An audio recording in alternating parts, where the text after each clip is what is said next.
Outer Orange. All right, fam, OP5 recently dropped, and we had the ban list happen for red. So basically all the cards that were making red good all got unbanned, officially everything. So I'm actually back into playing One Piece. I'm not gonna lie, during the ban list time I was kind of like, well, I only own red decks, so I kind of don't really feel like playing. But now that we have all the stuff back, I've never actually played in a meta where I can play with 4 radical beams. I've never seen that meta or what it's like. I have been messing with the Marcos, but recently I've really been into Zoro Straw Hat. So I'm gonna show you guys a couple games here. I actually have more games coming, probably in another video, where I actually updated the list. So the list we're using here is actually closer to the Japanese list. I believe it's Japanese. There's a list recently that won for Zoro, and this one's closer to that, but then I actually upgraded to another list, which I'll show you guys videos of that in the future. So stay tuned, hit the subscribe button, all that kind of fun stuff, and let's go ahead and check it out. All right, fam, so the first game here is indeed Sakazuki, and actually part of the reason why I am starting to deem this deck as kind of valuable is because, weirdly enough, the Sakazuki matchup has actually been pretty much in my favor. This is a Straw Hat build, so I just call it the Nami, pass it back to the Sakazuki player. He's gonna usually do the usual, call it the brand new,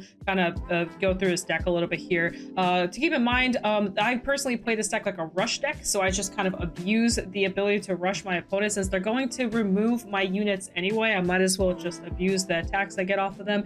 And you'll notice that I play pretty aggressively throughout most of these matches, and I definitely like played with like in motion to kill as fast as possible, since they are a 4-5 leader. But you'll notice our hand is looking pretty nice. That Luffy and the Zoro are definitely things we're going to be using as win cons here, and we're going to talk about a little bit about the zero cost event as we see it kind of pop up here. But otherwise, the build basically just wants to push as fast as possible. I will say this matchup I'm not as familiar with, but I have a lot of Zoros, a lot of Luffys. I don't really care if my board gets removed, honestly, because we can still keep attacking the turn that we're calling cards down.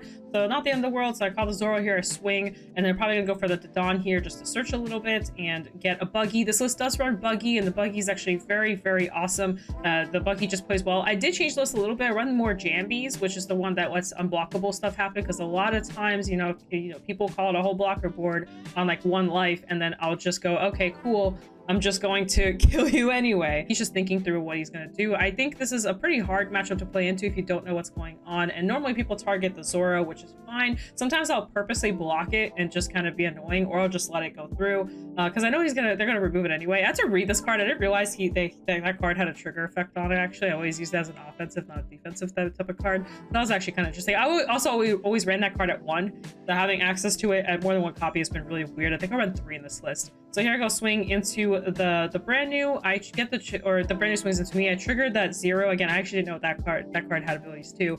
And then here I'm deciding what I want to do. I can call it the Luffy. I can swing with the Zoro. If I commit board, it's gonna die. We have that 4 cost card on the board as well, which is pretty annoying to deal with. It is, I think, it's a blocker here. Here I pick up Sunny, just another card should abuse. I think here I'm deciding to replenish my board, which I think is smart because, you know, the Sakazuki player still has to think how to out it. And I do have the Zoro, and I'm thinking, do I want to call it?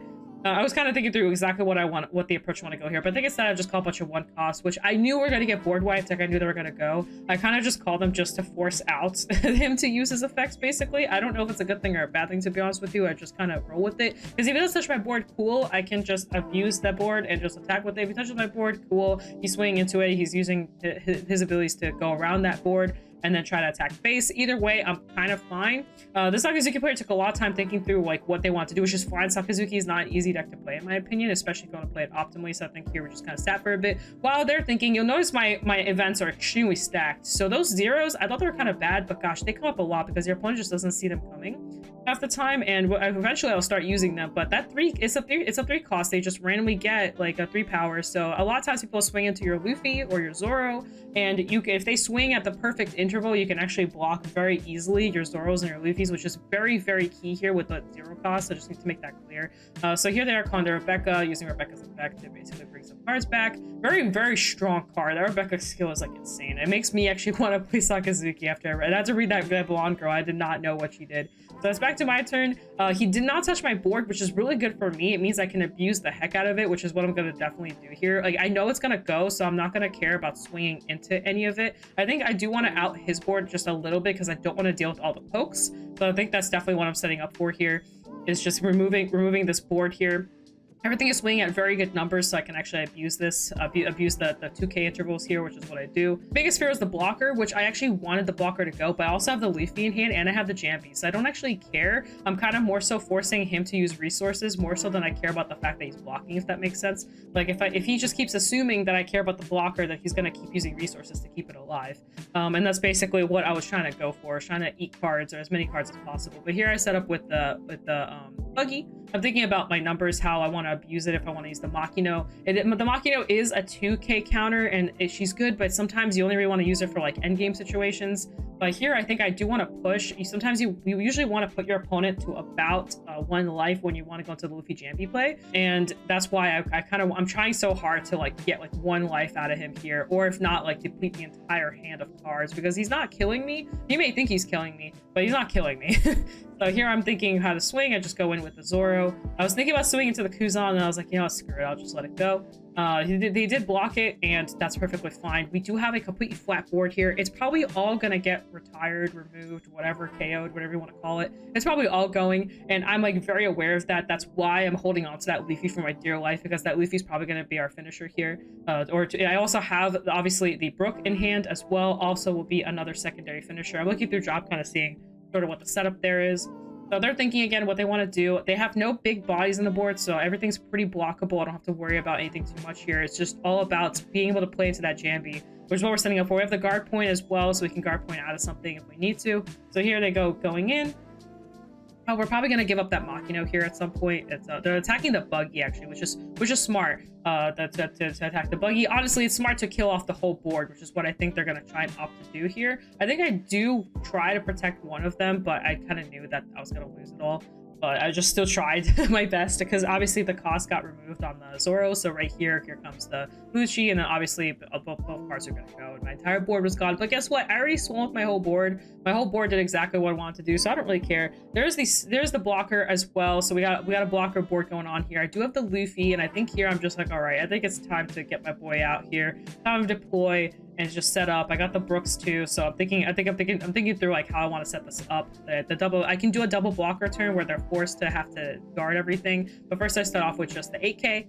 I'm purposely making the number as big as possible to make it like impossible to block everything. But that's fine. I call it the Luffy. Don up the Luffy. I think I actually just raw swing here, knowing about the blocker. Yeah, that's exactly what I do. So I raw swing here, know about the blocker, let it go. Now, killing the Luffy is a lot harder because the Lucci is already out. So getting rid of that is going to take a lot more work for him. And I do have the 0 cost, and I have guard point, and I have Makino, and I have Brooks to defend it in case they try to get rid of it here. But it's going to be really hard. If they want to fully remove it, that's one thing, but it's going to be really hard to remove it. I think here he actually tries to go for game, which is good for me because I have all the protection in the world. I don't really care. I have the guard points to deal with it. There's the one cost less. So they're gonna try and kind of finish it off here with but these numbers are just perfect to where I can actually guard pretty well here. I can counter out like normally. Keep in mind I have the 0 still. I'm pretty sure I'm gonna use one of them here. That Makino has to go. I don't think she's useless right now. She doesn't do anything. So here's the Leafy swing, but guess what? We have the 0s. This thing is insane. This thing's absolutely insane because you don't see it coming. Because it's a 0 cost. You just don't see that card coming. It is a discard, but it's like the biggest, like it's like the best discard of your life. Like you just don't care. So here he sets up the blocker, but guess what? It does not matter at this point. This is basically game here. He does have a lot of cards in hand, so he can, you know, like protect himself, but you know, it doesn't matter anymore. Like this is both these numbers are gonna be really high. Both numbers can be unblockable. This is just game right here. This is just a different setup for game. So I put up the one on the thing. I call it the Brook to make the number even bigger. The Brook just self-calls itself. Basically, it's just 3-2 Dawn. We're swinging in. I'm thinking through how I want to do it. I think I just go in for the full play here. Normally what I do is I attack with one, then attack with the other. But here I decide to just give it away that what I'm doing. So here I go. So I swing in for 10. He has to take in, and I swing for 11. And that's game. So there we go. Just to give a little recap, I know I kind of talk fast, but the whole point of the deck is to kind of abuse this double unblock turn when they're at 1 life, and that's basically what I keep doing over and over again in a lot of these games. And there comes a point where your opponent just can't really do much about it, and it does get very aggro, especially if you run a bunch of rush cards and you're just constantly abusing that. You'll notice that my board kept getting wiped, but I just didn't care because of the fact that I kept abusing the attacks. Like, it kind of sucks because you have to play a little bit differently, you have to play more aggressively, which, you know, can go against you if your opponent is like trying constantly to play into your board. And then also if you draw poorly and you really need to draw more cards and then not swing out life, that's something else to keep track of. But overall, the deck still just performs really well. But that's one game. We do have another one. So here's the second game for this video anyway, and this is into the 3-cost Luffy, or the 3-life Luffy. I honestly have never faced this deck. I knew what it does, but I haven't actually faced it. And so I was just thinking, like, I don't know what I'm gonna do here, but I guess we'll figure it out. And this is actually the game I realized that the 10-cost Luffy is kind of bad. I had him in hand the entire game and I never used him. So here I go picking up some cards, you know, the usual shenanigans, just calling out a board. And like I said, I don't know what this deck does. I just know if I kill it fast enough, it might just not matter. I know they can up their base a lot, so their 6k can go to 8k very quickly, but that's fine. I can hit over those numbers, so I don't really care. So here you go, swing in. I'm not too sure if that's a good thing or a bad thing for them, but it's fine. So we're gonna go ahead and take that. We have double Luffy, which is absolutely amazing to have. That means our late game's gonna be insanely cracked. But here I don't have much to call. I have the 1-cost Maguras, I think they're called, but they're not really doing too much for us except for this play that I just did right here. But here I am setting up for a 5 and a 5. 5 and a 6 actually, which is really solid. Again, I'm just putting oh, I misplayed. That's right. So I forgot that the body was a 6k. So I actually misplayed here. I forgot about the misplay, but that's okay. Funnily enough, even with the misplay, we'll be okay. We'll be okay. But yes, obviously that was definitely a misplay on my part. I just shouldn't have swung with it, but it's obviously he's gonna swing into it and I'm just gonna lose it, and that's okay. Things happen. So it just passes it back, which honestly maybe not swing to my face wasn't a terrible thing. So here I go, swinging 6. And we're basically just gonna try and live for that late game, because our late game is cracked with having the double Luffy, the Zoro, like the Jambi, like we are sitting well. So here I go again, this time being aware of the 6k. This time I set up a little bit better, knowing that I had to swing into a 6k. But the point is just constantly poke and get rid of that hand as quickly as possible. I know it's a ramp up deck, it can get to like crazy dawn numbers, but that's okay. We're gonna try our best to just kill them. I did notice one thing, that this deck is very tanky, like their deck. My deck is tanky too, but their deck is very tanky. The radical beams go hard now. But yeah, here I call calling the Zoro. I guess I decided to keep the Nami on the board just the way she is. It's just there as a future attacker potentially. I really don't care about the Maguras going away because they're not like Straw Hat cards. So if they're swung into, I'm fine. Like I'll just let them go. Here we do have the blockers coming out. We don't care about those blockers, but that's a good blocker for Luffy because Queen is just really strong. So here I go protecting again. Here I'm thinking about protecting it by giving up the 0, but actually instead I dropped the Luffy. At the time when I was testing this, I wanted to really test out the 10-cost Luffy. So I think I purposely actually kept it in hand because I really wanted to see what he does. Funnily enough, I was thinking that as I never used him, but it's fine. He was just there to look pretty this entire game. So yeah, I protected the Zoro there, which is actually really good for me. As I mentioned before, it's actually really easy to protect that Zoro with even that like 0 cost, because like again, like people think your Dawn's down, so they can just swing into it, and then they find out like, oh, you can still counter out of it and protect it, which I think is just such a wild. That card's wild. That 0 cost is, I think it's called Red Cannon or something. Yeah, it's a crazy card. I also run this Luffy. I didn't realize how many Luffys I run. I run a lot of Luffys in this deck, but that's another card I never used, funnily enough. But it's okay. Not trying to spoil it too far. But here the strategy is I'm just gonna keep beating face. Like I think that is my goal here. Put up a Dawn on Zoro and just keep beating face and just making sure I have enough to kill our late game and just stay. My hand is kind of looking rough. I only have 4 cards, but part of it is because I haven't been taking much life. And they've been swinging into my rested boys. That's okay. So here we go, just swinging again. Their hand size isn't looking too hot too, and I have a pretty good amount of life here, so I'm sitting pretty well. So here comes the counter. But here I go swinging again, making those 6Ks. And I think I just keep doing that. Yeah, I'm just going in, making even bigger numbers. I know I wasn't swinging with the Nami, and then here comes Zoro. Zoro's already 6, so I can put the Dawn, make it 7, just make the 2K counter come out there, and I pass it back. So you notice we got rid of the board, and we basically got rid of the hand too. Like this was pretty good for us. Of course, you know, Luffy's got some crazy stuff going on late game as well, so we have to be careful of that. And that's what I'm fearful of, because if you look at my hand, I have only 1K counter to block with right now, and that entire board is going. Like there's no way. But luckily enough, they don't have a board, so they can only do like so much right here. So here comes the kid. So the kid definitely, you know, makes the power better, but this is gonna go straight to Zoro. I can already feel it. probably an 8K. Oh no, it's going to my face, the other Zoro. So he went to my face, which is actually kind of interesting. You would think that they would want to go to the Zoro, but I guess they chose not to. So here I have a lot of options. They're at 2 life, they have 1 card in hand. I'm not outing the kid, but I can just abuse the heck out of numbers here, which is exactly what I do.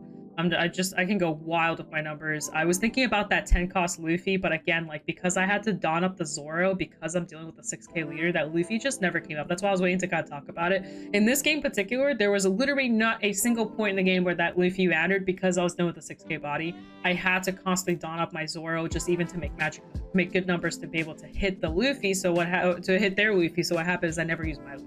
But instead, I just made crazy numbers and just tried to make everything as obnoxious to block as possible here. So that's what we're doing.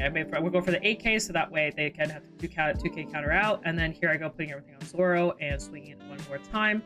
Again, this is basically they have to eat it. And at this point, I knew that I had game because if they take the damage, I have Luffy next turn. So no matter what they do, Luffy's coming out and it's basically game here. Either Luffy, doesn't even matter which Luffy I call at this point, but any Luffy will do the job unless they call it like a bunch of blockers, which I believe that is a blocker right there, that 1 cost thing. I'm pretty sure that's a blocker. It's like a really weird blocker. But here they go. I think at this point they're going to try and remove the Zoro. At least I hope they go after the Zoro. They should be going after the Zoro. That's definitely like where that should be going. So they're going to the Zoro. Obviously that's a 10. I'm not dealing with that. So here they go out, trying out the board, but it does not matter. We got the Luffy. We have the Jambi too. If we really wanted to go for like full kill here, we had it. So in case the super blocker went, we were fine. But here basically it's just a call Luffy and call it a day. I was reading the blocker just to make sure I knew what I was dealing with, and I was like, I read the blocker and I was like, does they have the 10 Dawn? Does the 10 Dawn count for the things on the board? I figured it did. So I went ahead and just stayed safe here and just went in with the Zoro here first. Made him unblockable. I knew they only had the 1 card in hand, so there's only so much that they could do here. So I figured go ahead and put this in, go 7 to 7. They could have the 1 cost in there. Any 1 counter could out this, but that's okay because we have the Luffy to finish the game here. So here they go thinking, I'm pretty sure this is game. They might not know it, but I know it's game. They might be thinking like, oh, you know, like if I have the guard, I have the guard, but I think it's game here. So we're saying they had the counter out. We just call the Luffy and finish it on the Luffy. So we're just gonna wait it out here and see what they do. I don't know how much they're aware of what's going on, but also, yeah, fun fact about the Jambi. Oh yeah, so they do block it, but it doesn't matter. Here's the Luffy and that's game. Funny enough about the Jambis, you can put it on your leader too, which I think is correct. It's a very, very nutty card, and there's just nothing you can do here. But yeah, that's basically game. And yeah, that's the 2 games I wanted to show you guys. That's just showcasing kind of like how the deck functions mainly. It's kind of was the point of it. Obviously, I won both games, but you know, I actually missed playing that game. We were still able to take it. I do feel like the Luffy player was still learning their deck a little bit because I feel like that there are some situations where they should have been swinging to the Zoro. Yeah, had they swung to it, I probably would have been able to counter out of it maybe a turn sooner or something like that. But I feel like there should have definitely been a turn where instead of swinging to my face, they should have swung it to my rested dudes. But they didn't, which was kind of on them. But regardless, I just want to showcase what the deck's capable of. I think it's actually very, very strong. I think in the meta where there's like very heavy removal, you kind of want to deal with it. I will say one deck that I think kind of falls badly into this matchup is or that Zoro struggles into is actually Betty. If Betty opens like Exodia is like impossible to block with because Zoro doesn't really have any blockers anyway to deal with those really early AK bodies, so you just kind of lose into that matchup. But overall, very, very awesome deck. I really like it. I hope you guys enjoyed that. Sorry if I was having trouble kind of commentating over my own games. It's my second since I've looked at One Piece games again. I've been really having fun with this list, by the way. I think I'll have it somewhere around here. I don't know. I know I changed the list already, so I don't know if I have a screenshot of it, but if I do, I'll show it here. If you are curious, this list is very, very, very similar to the list that won. There should be like on Eggman's website, that list should be there. It was like the most recent Zoro winning list, and if you really want to check it out, it's similar. It's not the same. I run more Jambis. But it's similar enough. Thank you for watching. Hope you guys enjoyed that, and I'll see you guys in a future video. Peace out. Das Vidania. Bye.